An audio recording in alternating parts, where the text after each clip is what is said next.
L'operazione è partita nell'ottobre dello scorso anno con l'obiettivo di recuperare un posto dove le forze dell'ordine sono intervenute episodicamente e che oramai l'illegalità aveva reso invivibile.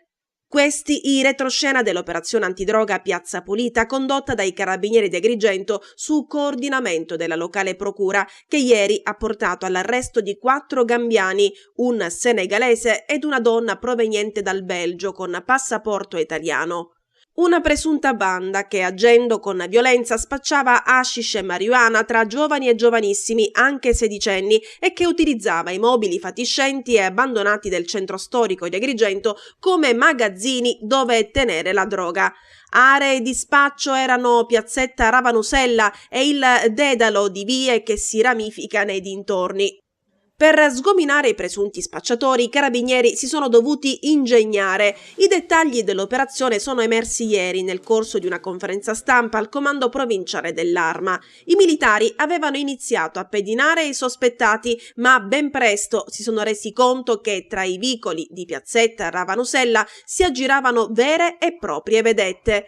Allora sono saliti sui tetti delle case del centro storico, filmando di notte e di giorno l'attività dei pusher e gli edifici adibiti a deposito di stupefacente. I carabinieri, coordinati dal PM Alessandra Russo, hanno collocato in azione varie telecamere nascoste. I malviventi, è stato detto nel corso della conferenza stampa, agivano in concorso fra loro, dandosi reciprocamente una mano d'aiuto.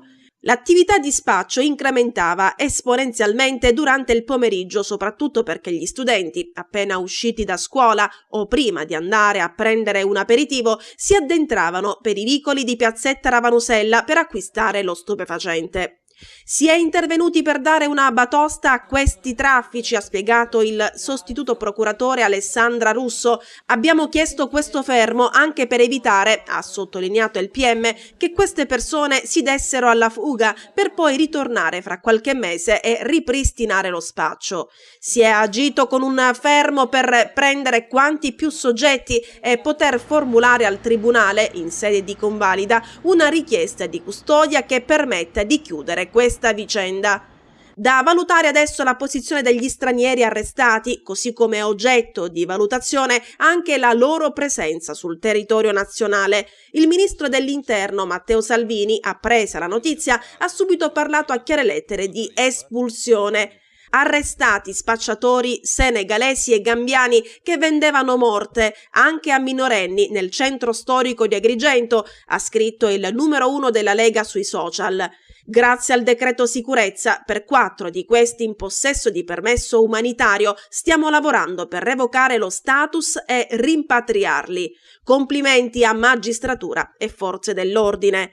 A ringraziarli è anche il sindaco di Agrigento, Lillo Firetto, che parla di Piazzetta Ravanusella come di un quartiere pregiato. È un'attività che deve continuare, ha detto Firetto parlando dell'operazione Piazza Pulita. Il procuratore Patronaggio parla di duri colpi al crimine straniero operante in Sicilia. Ha fatto riferimento a 2 operazioni dirette dalla Procura della Repubblica di Agrigento nell'ultima settimana. La prima, eseguita dalla squadra mobile della polizia, avrebbe smantellato una presunta organizzazione dedita al favoreggiamento dell'immigrazione clandestina con tanto di basi logistiche e falsi documenti per l'ingresso nel territorio nazionale. La seconda, eseguita dai carabinieri, vuole ripristinare la legalità in una parte importante del centro storico di Agrigento, nel tempo divenuta area di spaccio di sostanze stupefacenti.